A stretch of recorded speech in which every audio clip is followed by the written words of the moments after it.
Hello, everybody, and welcome to my podcast. I am your host, Shannon Mondor. Today's episode is a continuation of my series, You Are Not the Only One. I was brought forth to do this series because during my healing from my addiction to alcohol, there were so many times that the universe had brought me to silence. And during those times is when I learned so many things about myself, and I was guided. I was guided to talk openly about my past, my abuse, my addiction, and to speak my truth. From those moments of silence is when we learn, we grow, and then we teach each other. Today, I have a very special guest by the name of Sean Duracho. I cannot say your last name properly. Close, Rocher. Anyways, I hope it was close enough. Please correct me, Sean. How do you say your last name? Rocher. There we go. Okay. So, Sean, welcome so much to my podcast. So you definitely have been brought to silence, and I know that you have learned so much from where you were to where you are now. So can you please share your story with us, Sean? Yeah, for sure. Thanks for having me on your show, Shannon. So I was going back and forth a little bit on what I could share to be most of service, and really my story is one of transformation. I have been to some really dark places where I really consider to be hell. Walked through that, and it was through a spiritual awakening that really have stepped me into my journey as a light worker and into healing people for a living and helping them remember their truth and remembering who they are. It's been a wild ride. So yeah, I guess I'll start off with when I was a kid.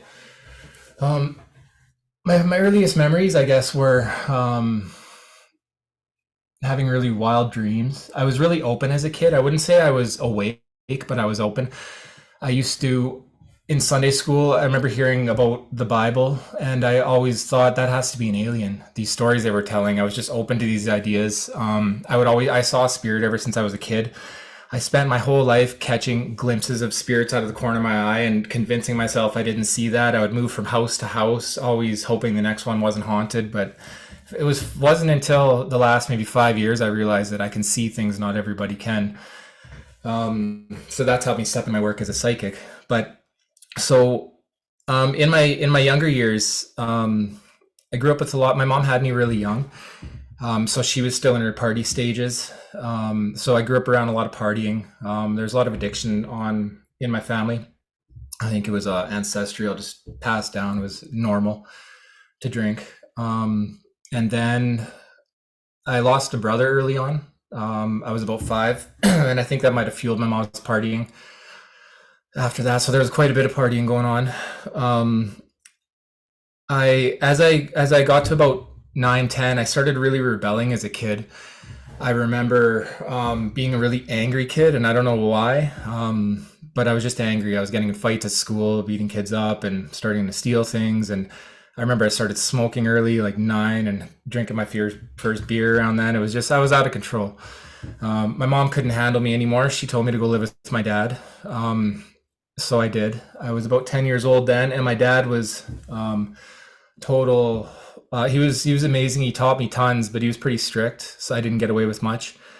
So I went up till my teenage years, doing pretty good in school, played hockey, played a lot of sports, was living a pretty good life. And then he met a woman that became my stepmom. We fought tons, and we never got along. So I couldn't handle that scene anymore, and I moved back with my mom, back to Regina. And I was about 16 then, and Regina's a rough city. It's kind of survival of the fittest there.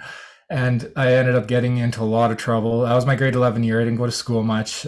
Started hanging out with some pretty rough crowd. Got caught up in like gang life a little bit, and we're stealing cars and breaking into things, and just out of control.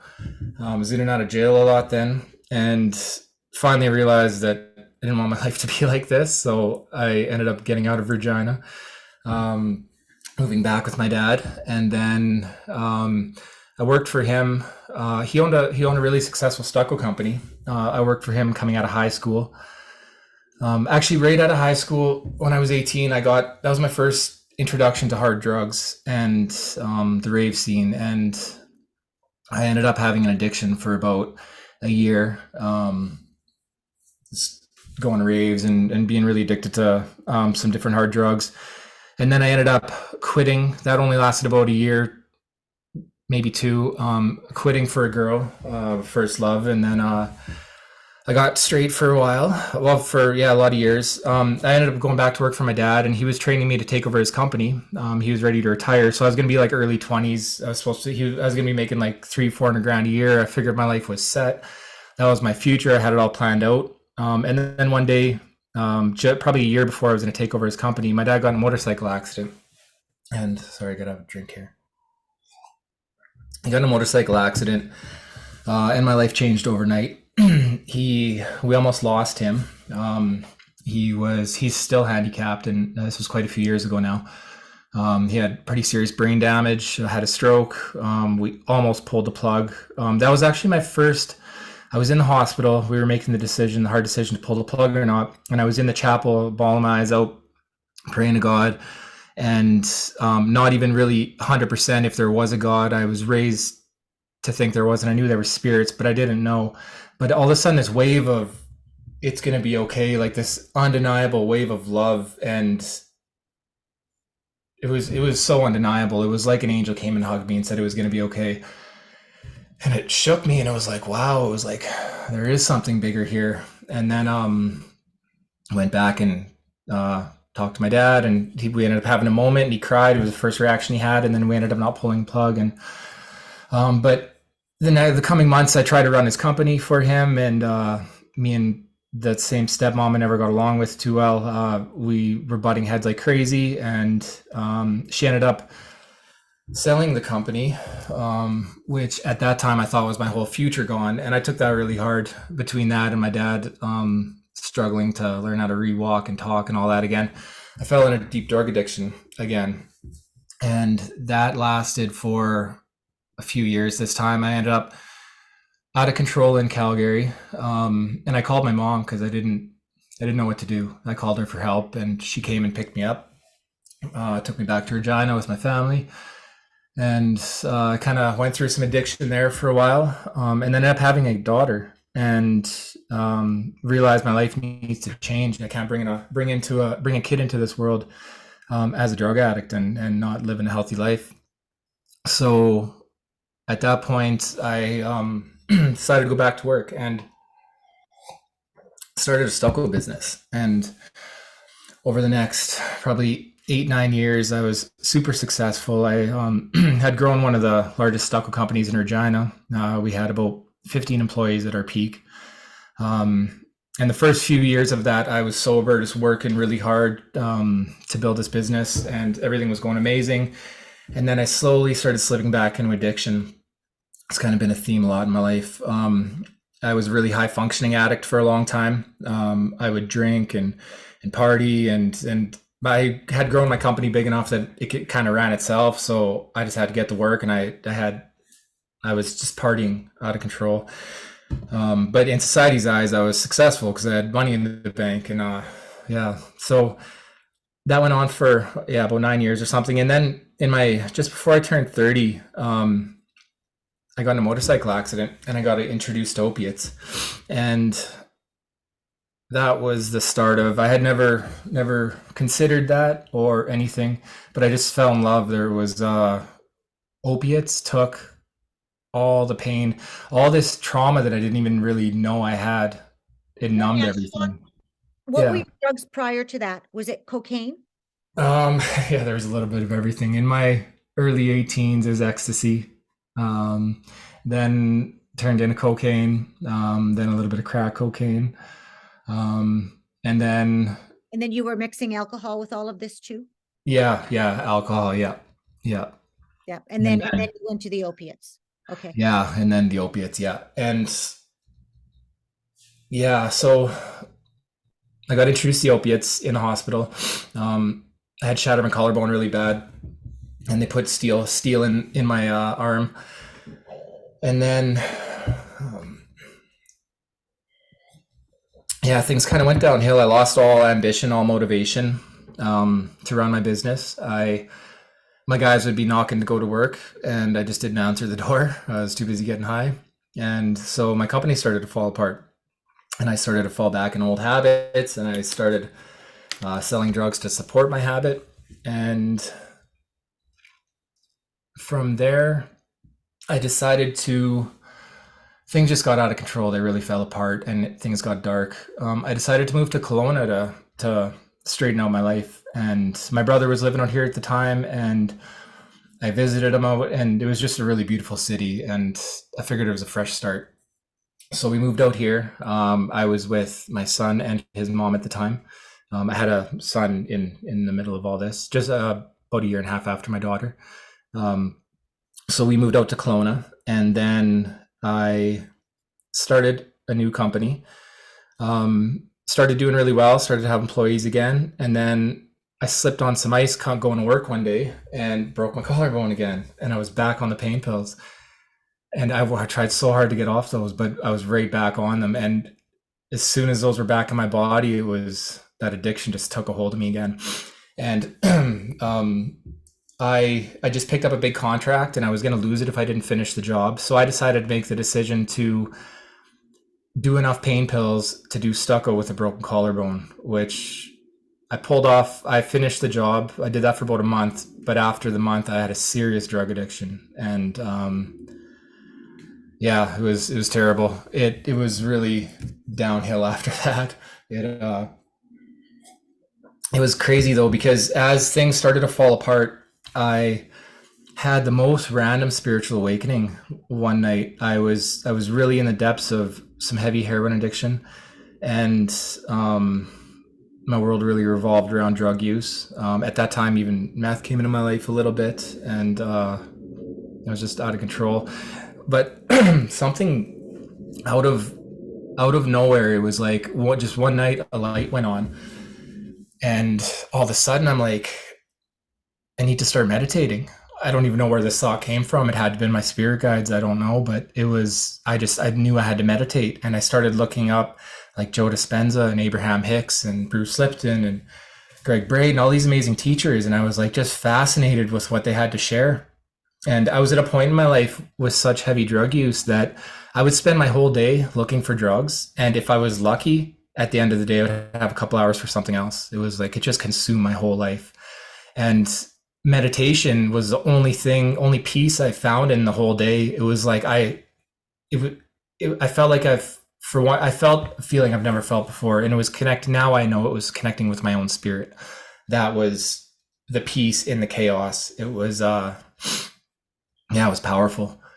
And I knew I wanted more of that. So I deepened that practice. Oh, while still being a heroin addict.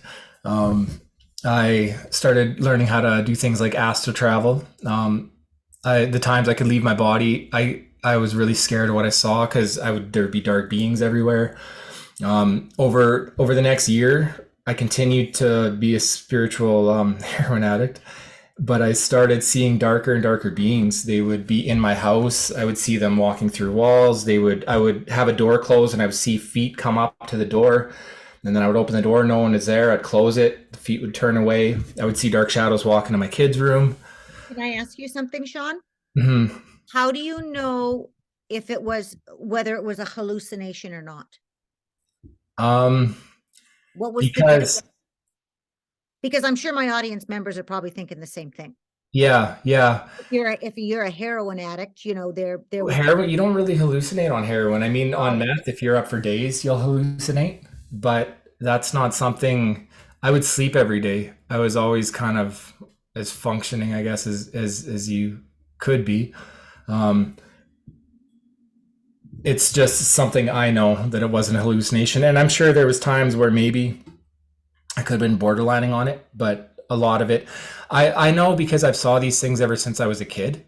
And okay. I've saw spirits ever since I was a kid. It's something I've always saw.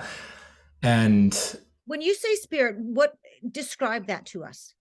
I'll be sitting at the table or something, and I'll see a ghost walk by out of the corner of my eye.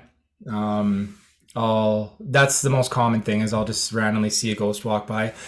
And I I think it's when I'm in certain brain waves. When my brain drops down to a certain wave, that's when I have access to these things because it's random. I can't make myself like now that I'm a trained psychic, I'll close my eyes and with my third eye I can see things, but with my physical eyes, it's random. And it's happened ever since I was a kid.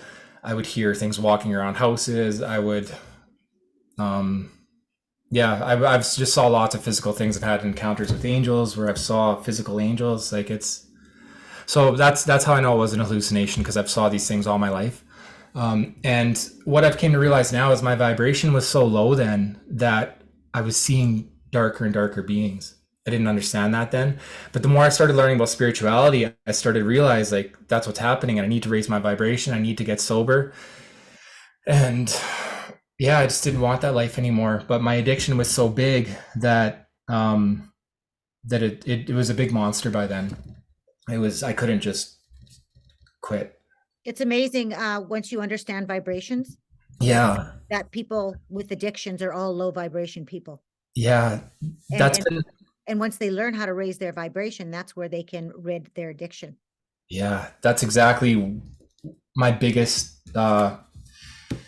tool in recovery was raising my vibration and learning about vibration because the more you raise your vibration, the more you just naturally get healthier. Your addiction falls away. I quit smoking. You eat healthier foods. Yeah. Raising vibration is all within your subconscious, right? Yeah, Mhm.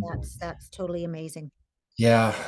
Yeah. So, So tell me, how did you raise your vibration then? I'm excited to hear. um, I'll get there in 1 second. I got all I'm almost there. Yeah, I'm almost at the raise and vibration part. So, over the next little bit, I ended up losing everything. My son and his mom had moved away, and I ended up losing my truck and my house, and I ended up on the streets and in Kelowna. And that lasted, wasn't maybe like 10 days or 2 weeks or something. But my rock bottom was I woke up outside a crematorium one day and because they had a plug in for my phone and I didn't realize I went to sleep and it was dark and I woke up and I was sleeping outside a crematorium and I was horrified. I went in a panic. I'm like, what am I doing? Like, where is my life? How symbolic is that, hey? Yeah, I was half dead. I don't know if I was sleeping beside a dead body behind me. Like, I have no idea, but I went in a panic and I was like, I went right to detox and I'm like, I can't do this anymore. I asked them, I begged them to let me in. They told me to come back in 3 days. They told me I can have the next bed. So I went to the homeless shelter for a couple days until they called me. I went back and started my recovery journey and my raising my vibration journey. Through there, it was since the day I decided to get sober, my life has been synchronicity after synchronicity. It was really hard. They said it was really hard to get in a treatment center, that it's not common because there's a big wait list. And luckily, someone else had a meeting that day, or while I was in there, in the 10 days I was in there, I asked if I could talk to them too. They said yes. Meeting went great. And I got in a beautiful 2-year treatment program called Ozanam House in Kelowna. An amazing treatment center. So highly recommend it. The manager used to work with Dr. Gabor Mate, and the assistant manager is trained with him and I believe still works with him. So they're really next level people. It's amazing, amazing place. So that's where I started my raising my vibration journey. I went in. It was in when I was finally sober. I started really seeking out spiritual practices. Like I would meditate every day. Started using an app called Waking Up. I started learning things like qigong. What else did I do? There was a lot of trauma work in the early days. I went through. I used NA a couple times, I guess, but it doesn't really. That never really resonated with me. But I did.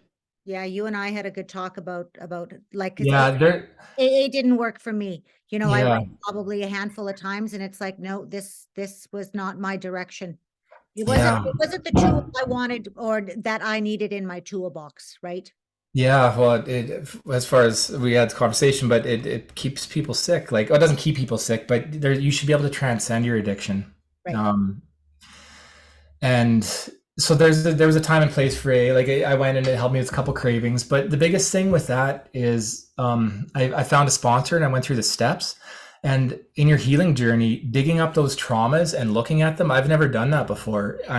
Till that point, I never looked at anything, or I was maybe stuck in a little bit of victim mentality, like people did this and I reacted this way. So digging those up and making amends really is powerful to the healing journey. Mhm. Um, and now that I realize as I'm doing healing work, that's the key to healing anything is first recognizing it and bring it to the surface. And sometimes that's enough. You don't have to do more. Right. Um, Yeah, and exactly. reframing your reality and your actions around that. So yeah, after that, I really dove deep into spirituality, spiritual practices. I ended up within the next 6 months, finding what it actually was. It was I was reading a lot of books, a lot of podcasts, learning a lot, and then I was in a bookstore and I found a book called "Opening the Akashic Records" by Maureen Saint Germain, and it jumped out at me. I've never heard of the Akashic Records before, but I'm like, I need to learn this. So I brought it home and I was really trying to open the Akashic Records, and I didn't think I was doing it. So I went on Maureen's website and hired this amazing Akashic record reader.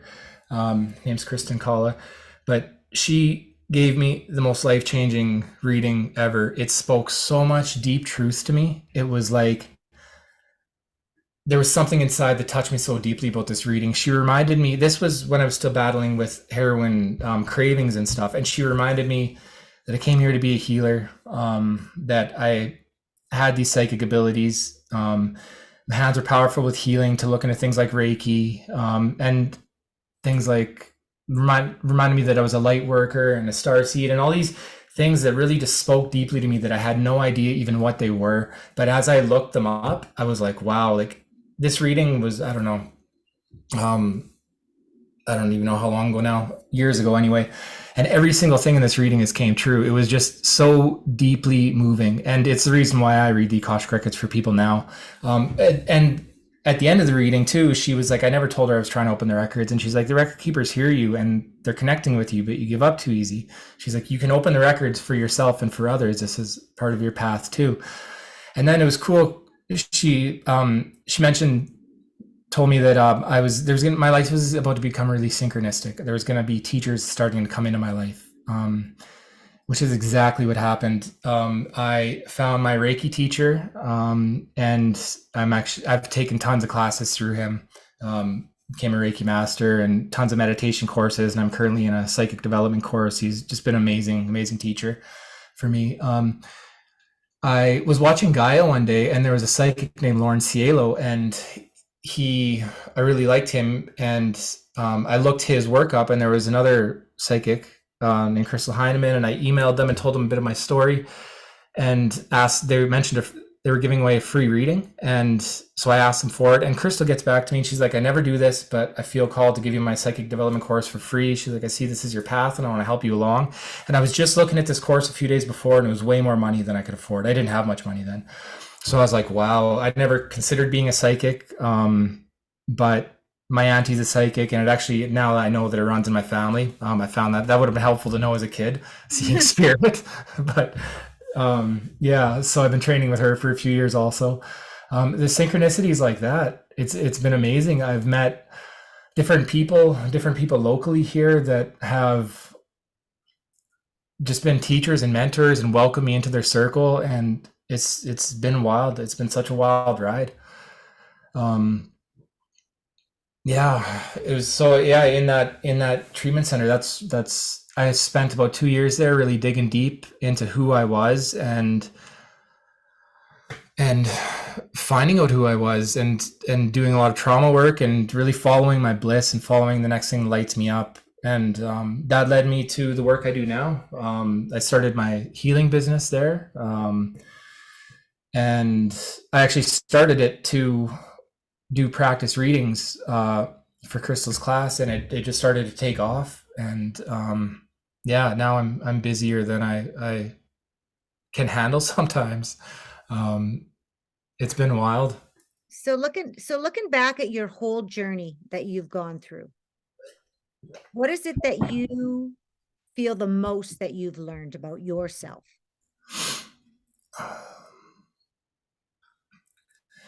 The most that I've learned about myself, I think,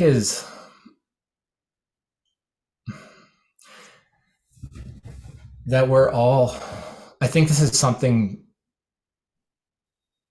that everybody can take in, that we're all a spark of source. We all are truly divine. And when we open up to spirit, it takes all the heaviness away from our past experiences. Like, I know all that stuff that went through my life had to happen. I know that it all led me to where I am now. It led me to my purpose.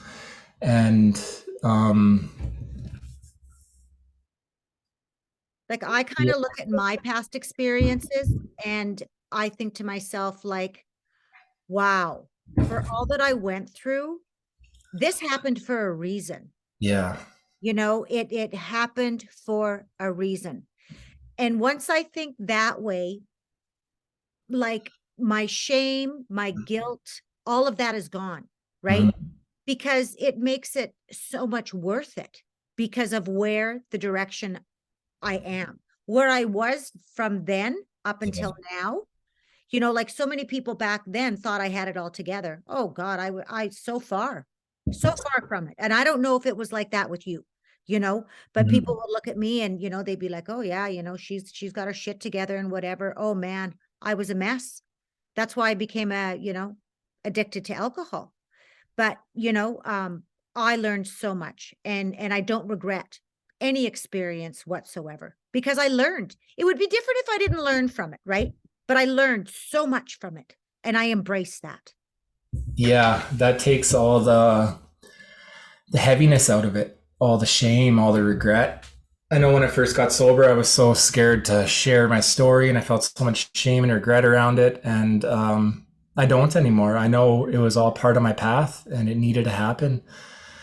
And yeah, and it's easier to share, and it's healing. And now I know, because my life has went through such an intense transformation. I'm starting to get people reach out. I've been getting a little better about opening up, sharing my story, and I've had people reach out and tell me it's inspiring. And because been able to go through such a transformation, maybe they can too, and that's beautiful to hear. And that's Yeah, what really gives me the inspiration to do what I do.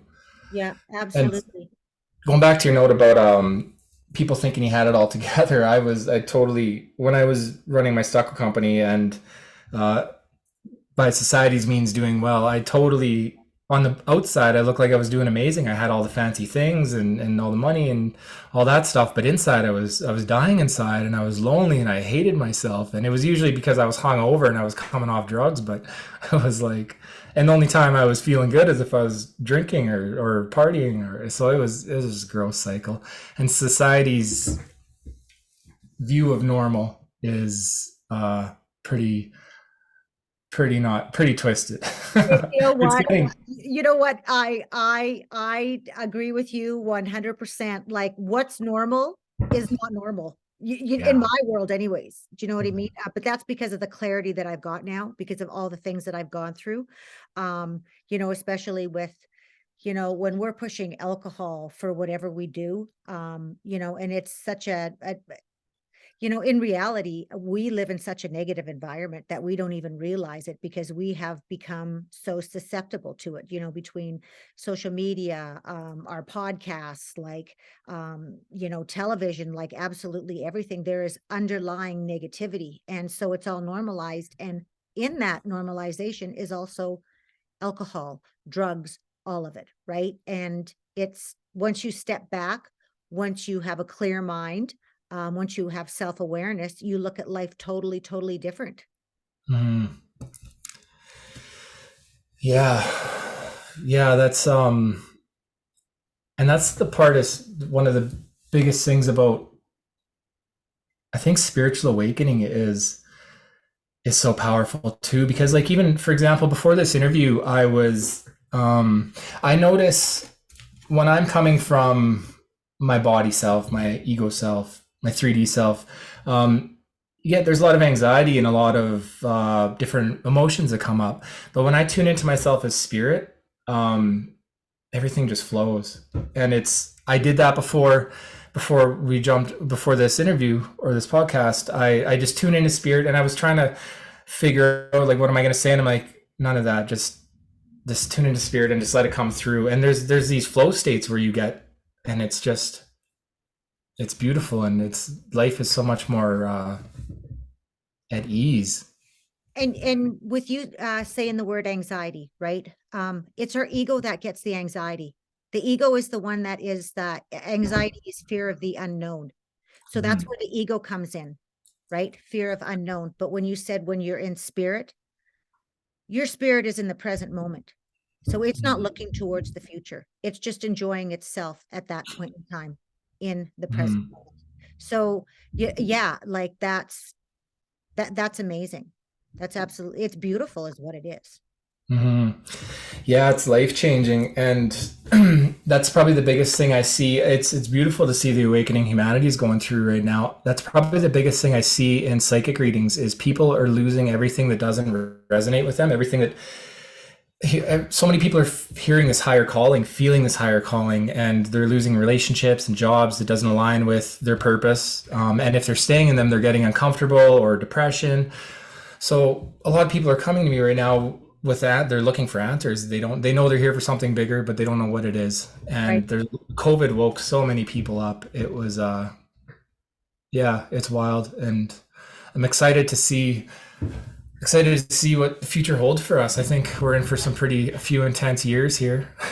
Yeah, you know what? I totally agree with you on that. Like, I know when I'm going through a big shift, like there's a huge shift that's happening with me right now. I know it. I feel it. It's coming, and it is going to be one of the biggest shifts, that I encountered so far, and I'm really excited about it. But you are correct. More and more people are becoming more aware, because there's so many signs around them, right? People are starting to learn to go with their intuition now too. And I even know, even the way I talk now, my words are so much different than what they were 3 years ago. But that's because I understand things a lot more. You know, um, Mhm. yeah, just the levels of vibration too. That's totally shifted too. It is. It's completely amazing. It's Yeah. completely amazing. Um, so what is it that you want others to know? I think the biggest message would be what's changed my life so much. Is following your bliss. Following your bliss, and get curious about yourself. We are eternal beings, just living a human experience.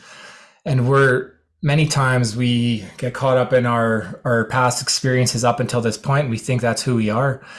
I'm starting to learn to throw all that out the window, and I have no idea who I am. Like I have some idea, but I'm open to reframing everything. And I know Paul Selig talks a lot about that. Just um, being open to calling in a new reality and throwing out the old labels and the old ideas of reality, so we can birth this new world, this new earth, and it's really exciting. Like the things I'm doing now for a living, like I do Reiki and sound healing and psychic and Akashic record readings.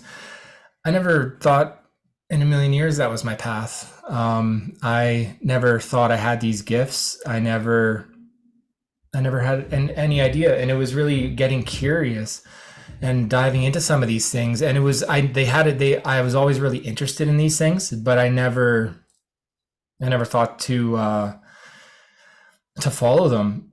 As a kid, I wanted to be a doctor and a teacher, and it's wild because a lot of that is what I'm doing now. It just looks different. Yep, So it's in a different form. we're so connected as kids, and that's the eternal self of us, the eternal aspect of us coming through that we get taught out of us by society and about by school. And so I think in the years coming forward, I see more and more people opening up these spaces for kids and letting them know to trust your intuition. And that's something I try to teach mine. And yeah, so really following your bliss, getting curious about yourself, and being open to things changing. And I forget who says it, but it's how good can things get, and keep asking that every day. And it's life gets pretty amazing. Like we're so supported by the universe, we're so supported by our guides. I've never since I've been on this path, I've never had a problem with, like, everything has just come, and you got to work for it and you got to take aligned action. But everything just shows up beautifully, and it's undeniable that this is my path and this is what I'm meant to do. And we all have this. Like we all have paths that we mapped out before we incarnated. It's just finding those, and that's really following our blisses really leads us there. Um, I got a question for you because I talk to the universe all the time. And whatever I ask for, I will always get an answer, whatever, guide me in the direction that I need to go. But I want to ask you, how do I connect with my spirit guides? Mm, I sit in silence, I meditate yeah. daily. I do all of that. Yeah. But So how do I connect with my spirit the guides? most powerful tool I was taught by one of my teachers was so sitting in meditation and then calling in your spirit guide. You don't have to know who it is. You don't have to know anything. Just call in your spirit guide and ask your spirit guide to come into your energy field. And the more you do this, the more you're going to feel. And once you start to feel this, start asking your spirit guide questions, and they don't have to mean anything. You can ask what color is the sky outside, or something random. It doesn't have to mean anything. But start asking your spirit guide questions and pay attention to how you get the answers. You might hear them with your inner hearing. You might see a vision. You might just know. You might feel it. And that sort of opens a dialogue in between you and your spirit guides. And then the more you do that, the more clear you see them, and the louder they'll come in, and the more you welcome them in too. We also have free will too. So our spirit guides can only help us, and the angels can only help us so much without us asking. So I have prayers I say every day that invites my team in, my help in, and asks and opens the door for help. I'm almost wondering if I'm not already very like strongly connected with my spirit guides, because my intuition, I know when I ask something, I know immediately. I know. Yeah. I've got that knowing, right? So yeah, I was just seeing if it's just a question. Yeah, it's kind of good. Yeah. Yeah, that was probably the most powerful tool for me, was just calling them in. But yeah, that could very well be your spirit guides giving you that intuition for sure. Right. So where are you now? Where are you now in your place in life? Oh wow. I'm so grateful for this life. I've went through such an intense transformation in such a short period of time. I only went into treatment, I don't know, 3 years ago. It's wild. And my life, it's been like, I feel like it's going so fast sometimes. I'm just hanging on, and it's like, But when you're willing and open, when you're allowed, yeah, that's when all the quantum leaps happen, right? And yeah. you've gone through a quantum leap. I know I definitely have, because I am so ready to receive. That was a sorry. Huge. That was the biggest gift I had of losing everything. I had nothing left. So I was so open to bring something beautiful into my life. And then I was doing quantum leaps too, early in recovery, just visualizing and really embodying what I want to see in my life. And it's wild how powerful we are. But yeah, where am I? Geez, I wake up every day so grateful.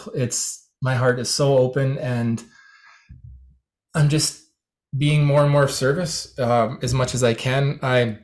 My business has really grown at an amazing rate. I have clients coming in all the time for different things, and it's really just about following my heart, and following the way I operate now is so much different. Before, I was always money motivated when I was growing up, and now it's not about the money. It's about being of service, and it's about following, like, how can you help these people, and following your intuition and what feels right, and opening those doors. And it's amazing. Like, there's days where I'm sitting out in the backyard and I just feel like I'm in like that blissed out Buddha state, where I just, like, I'm so heart open. I have like tears in my eyes. It's like, it's beautiful. And abundance comes in so many forms. And until you experience it, you just don't understand it, because all people really see is the dollar value, right? Once you have that passion of what you're doing, abundance will come in so many forms. I was told that actually in that Akashic record reading I was talking about, that once in a little while I will experience abundance in ways I haven't even imagined yet. And I was like, how can that be? Because I used to have made a lot of money before, and I thought that's how it was going to show up. But now I understand. it's not about the money. It's about abundance of everything, abundance of love, abundance of like you have everything you've ever imagined at your fingertips, and you're just life is beautiful. That's Yeah. abundance. Yeah, yeah, because I look at the world totally different now. Like I Hmm. I am so grateful on a daily basis. And I do my gratuity journal every single day because it's those little things that you need to be so gracious for, and that's what brings in more stuff that you can be so much more gracious for on a daily basis, for sure. Hmm. Absolutely. So Yeah. what are your final last words that you would like to say to the audience? Final last words, I think. Yeah. It's being open to reframing who you've been um, is so powerful. Not getting caught up in the old stories of your life and who you have been. I see that so much. And it keeps people stuck in these places and they never heal. No. And life can get so beautiful so quickly. Like there was times in my darkest days where I thought I was an addict and I was in my later 30s and I'm like life's over. There's no time for me left to change my life. I'm like it's done. This is all it's ever going to be. And so I understand how like desperation and not thinking things can change. But once you let go of all that and open up to what what's possible, Mhm. it your life can change in the most immense ways. And just not getting attached to those stories and doing the inner work is so powerful.